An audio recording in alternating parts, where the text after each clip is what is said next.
Einar, hérna, þú sagðir spurningin þetta, flokkana og það virðist vera, þú hefur verið að benda á það í athugasemdum á vefnum hjá mér, að það séu það eru valdaklíkur sem að stjórna á Íslandi. Já, ég held að stærð hrunsins á Íslandi og fumið í viðbrögðum með viðbragðaleysunum við því sem við erum að sjá núna, og svo maður nefni eitt dæmi, að þá virðist eiga að fara að bera út núna fólk úr húsum sem að munu standa auð á eftir, og það er enginn sem veit hvað á að gerast í þessum efnum. Ég held að það sé til, svo maður einfaldi máli, að þá held ég að það sé til skýring á þessu sem að skýri dálítið mikið af þessu, eins og stærð hrunsins og þetta algera fum í viðbrögðum við því. Og mér langar til þess að smætta þetta niður það sem ég myndi kalla þá staðhæfingu að Ísland sé andverðleika samfélag. Það er ekki þannig að Ísland sé bara ekki verðleika samfélag, heldur Ísland andverðleika samfélag. Andverðleika samfélag. Og það felst í því að allt sem heitir reynsla, geta og þekking á málefnum er ekki bara sniðgengin, heldur oft beinlínis fyrirlitin. Og mér langar til að taka nokkuð dæmi. Ég ætla reyndar að segja fyrst að ég held að þetta sé öðruvís í Íslandi heldur en í mörgum öðrum löndum, að því leyti að hér er þetta oft þannig að á tilteknum vettvangi þó að það sé hlutfallslega jafn mikið af verðleika fólki, þá er það svo fátt að það verður auðvelt fyrir undirmálsfólkið að rotta sig saman og ýta burt verðleika fólkinu. Í stærri löndum þá er þetta yfirleitt þannig að það er þessi hópur verðleika fólks, þó að hann sé hlutfallslega jafn lítill, þá er hann nógu stór til þess að honum tekst að setja ákveðnar lágmarkskröfur hæfni til dæmis til að gegna ákveðnum störfum og getu og feril. Já. En mér langar til að taka nokkuð dæmi um þetta andverðleika samfélag sem við búum í. Háskóli Íslands og Háskólinn í Reykjavík, þeir hafa báðir þá yfirlýstu stefnu að komast framarlega á alþjóðavettvangi sem rannsóknarháskólar. Þessi skólar, þeir hafa ekkert gert síðustu 5 árin eða svo af því sem að þyrfti að gera og væri hægt að gera til þess að nálgast þessi markmið. Þótt manni finnst þessi markmið stórkostleg, þá er þetta rétt átt að stefna í. En það hefur ekkert verið gert þrátt fyrir þessar yfirlýsingar og þrátt fyrir mikla fjármuni á tímabilinu 2005 til 2008 hefur ekkert verið gert til að stefna í þessa átt. Og þá spyrir maður hvernig stendur á þessu þrátt fyrir þessar yfirlýsingar. Og það er nærtækt að skoða hverjir þeir eru sem stjórna þessum skólum. Í æðstu stjórnendur þessara 2 skóla, það er svona 15 manna hópur. Í þessum 15 manna hópi er nánast engin. Það er einasta manneskja í allri yfirstjórn þessara 2 háskóla sem hefur verið hérna í 3 ár kannski. Það er ein af þessum 15 sem hefur nokkuð tíma starfað svo heiti geti í háskóla og alþjóðavettvangi. Og samtímis segja þessi skólari þeir ætla að fara að ryðja sér til rúms á þessum vettvangi. Annað dæmi er bankamálaráðherrann, það er að segja viðskiptaráðherrann í hrunstjórninni. Þetta er maður sem vissi ekkert um bankamál umfram manninn á götunni þegar hann tók við embætti og fyrir hans fram af því snerist fyrst og fremst um valdabrölt í því valdaklíkubatteri sem Samfylkingin er. Þessi maður var að gera bankamálaráðherra. Menntamálaráðherra, núverandi menntamálaráðherra, hefur náttúrulega litla eða enga reynslu í menntamálum, það er ekki lenska hér og nú myndu margir segja að það er auðvitað þannig í mörgum öðrum löndum þó það sé kannski ekki alls kostar rétt, það er mjög gjarnan skuggaráðuneyti í öðrum löndum þar sem að fólk setur sig inn í málaflokk og þegar það eru stjórnarskipti þá kemur fólk með einhverja minnstakosti skoðanir og þekking á málaflokknum, það gerist ekki hér. Menntamálaráðherra hefur ekki slíkan bakgrunn en það er kannski ekki það versta. Hún gæti hugsanlega krafla sig fram úr þessu ef hún fengi sér góða ráðgjafa, en hvað gerir hún? Hún ræður aðstofamenn sem eru alveg jafn reynslulausir og hún og hafa vita nákvæmlega ekki neitt um til dæmis skólamál og menntamál. Og ennþá verra, hún réði sér sérstakann ráðgjafa sem ennþá starfar, sem heyrir beint undir ráðherra, ráðgjafa sem átti að leiða endurskipulagningu háskólakerfisins. Þetta er manneskja sem er með meistaragráðu frá Háskóla Íslands og hefur aldrei verið starfsmaður í háskóla. Það er að segja að hún aldrei verið starfa í háskóla nema sem nemandi. Þessi manneskja á að leiða endurskipulagningu háskólakerfisins sem hafa talið nauðsynlegt að fara út í eftir hrunið og er svo sannarlega full þörf á. En þetta er manneskja sem hefur enga reynslu af háskólastarfi.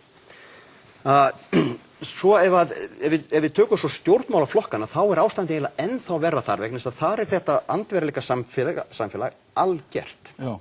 Því að það er aldrei tekist á stefnu í neinum málum innan stjórnmálaflokka í Íslandi. Aldrei. Það eru fylkingar hérna og það eru fylkingar í stjórnmálaflokkunum og ef við tökum eina fræga fylkingu þá er það Össur versus Ingibjörg Sólrún í Samfylkingunni. Ég veit ekki, ég hef aldrei talað með þess að fylkingar hefði eitthvað ólíkar stefnu í pólitík. Þetta eru bara valdablokkir og vegna þess að baráttan innan stjórnmálaflokkana hérna snýst alltaf völd og aldrei stefnu, þá hefur aldrei verið mótunin stefna og það ekki til nein stefna, það ekki til nein stefna hérna í menntamálum, það ekki til nein stefna hérna í atvinnumálum, það engin flokkar sem hafa svona stefnu og ég held að þetta sé kannski helst ástæðan fyrir því að hrunið var eins hrikalegt og raunbar vitni, fyrsta lagi að þessi bóla var blásin upp svona ofboðslega áður en hún sprakk og hins vegar að viðbrögðin við því hafa verið nánast engin, þetta algjört fum, það algjört kaos.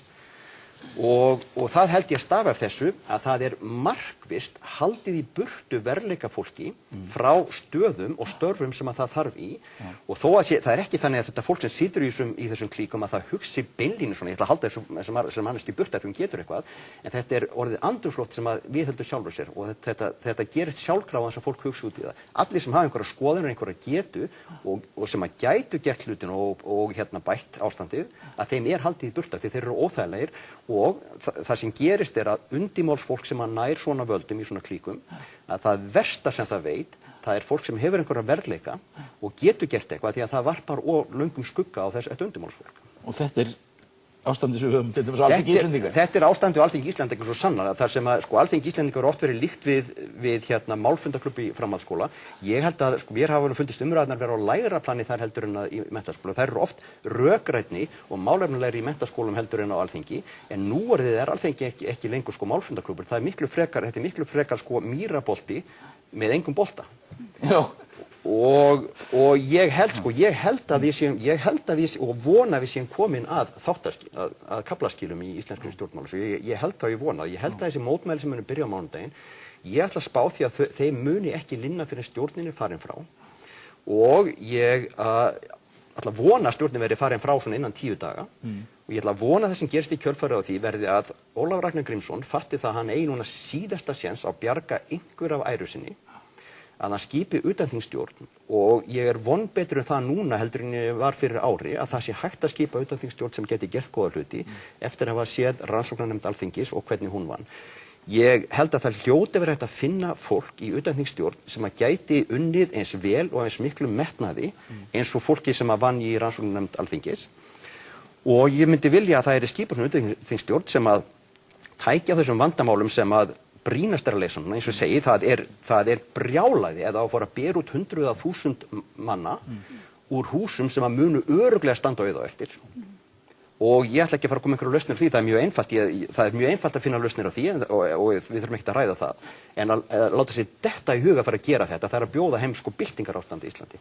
Ég vona samt, ef ég á að klára þetta aðeins, ég vona samt að það verði að stjórnin væri frá, ég vona að verði skipuð utanþingsstjórn sem að taki til í versta kraðakinu og ég vona svo að verði boðað til kosninga nógu snemma til þess að þessi flokkar sem eigu núna, sem eru liðin lík, að þeir fái að deyja drottni sínum frekar en að halda áfram svona afturgöngur hérna áratugum saman. Ef að þeir drepast ekki núna, ef að við losnum ekki við þá bókstaflega úr stjórn þessa lands, að þá borin von að það muni nokkuð batna svo teljandi geti verið næstu áratugina. En það von og þó að besti flokkurinn sé ekki kannski stórmerkilegur stjórnmálaflokkur að þá hefur hann allavega sýnt að það von til þess að geti komið inn, hvað maður segja, venjulegt fólk eða þar segja fólk með hreinan skjöld og farið að vinna þá vinnu sem þarf að vinna í staðinn fyrir að vera slást völd í sín megin flokki og í ríkisstjórn. Það náttúrulega stjórnlagaþing framundan líka. Okkur vantar líka alvöru stjórnlagaþing. Þetta stjórnlagaþingi sem að byrja núna er alger brandari og reyndar mjög sorglegu brandari. Við þyrftum líka að fá stjórnlagaþing sem fengi að starfa í 2 ár og sem að legði fram tillögu stjórnarskrá fyrir þjóðina, ekki fyrir Alþingi til þess að eyðileggja tillögurnar eins og það hefur alltaf gert hingað til.